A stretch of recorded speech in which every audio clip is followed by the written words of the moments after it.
Tchaikovsky's compositions are among the most beloved in our entire repertoire today. But the young composer had a really difficult time getting established in the music world. First of all, his teachers at the conservatory were brutal to him and did not like his music at all. And when he became a professional composer, he encountered the same thing with the critics. Very bad reviews. One of his pieces, his piano concerto, also had a very, very rocky start. He wrote it for one of his teachers, Nicholas Rubinstein, and gave it to Mr. Rubinstein as a gift on Christmas Eve, 1874. He played it through for his teacher, expecting to hear something good, and instead Nicholas Rubinstein pronounced it terrible, unplayable, banal, and told Tchaikovsky that he should burn the manuscript before anyone saw it. Even though Tchaikovsky was deeply hurt, he had the courage to not burn that manuscript, thank goodness. And he found another champion of the piece, and that was Hans von Bülow, great pianist also. And von Bülow was so excited by the piece that he asked Tchaikovsky if he could actually give the premiere on his tour to the United States, so that it would be played first in Boston. Tchaikovsky agreed. The piece was an enormous success in Boston. In fact, the audience applauded so much they had to play the third movement again.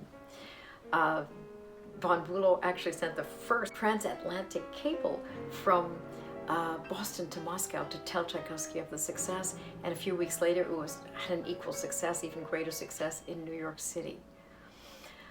The critics, though, were not as enthusiastic as the audience. Let me read you one of the reviews from the first performance. This concerto is extremely strange, wild, and ultra-modern.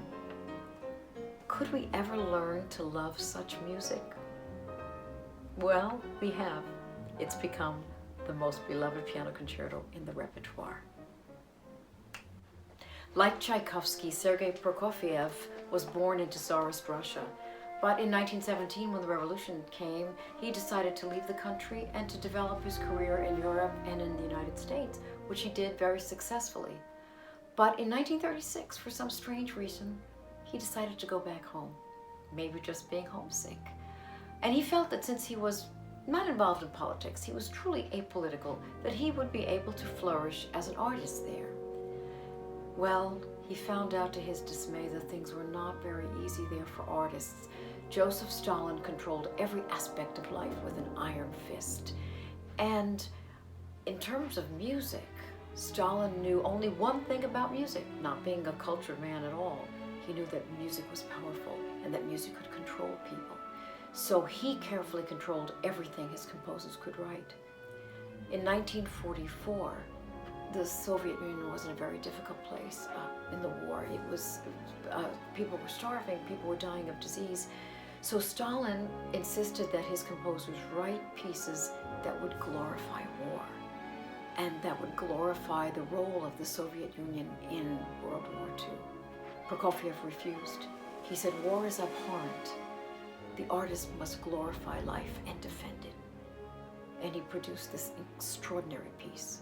It is a testament to the strength of the human spirit, a brilliant symphony that is a tour de force for everyone in the orchestra, and a great document of the courage and bravery of one person in a very difficult time.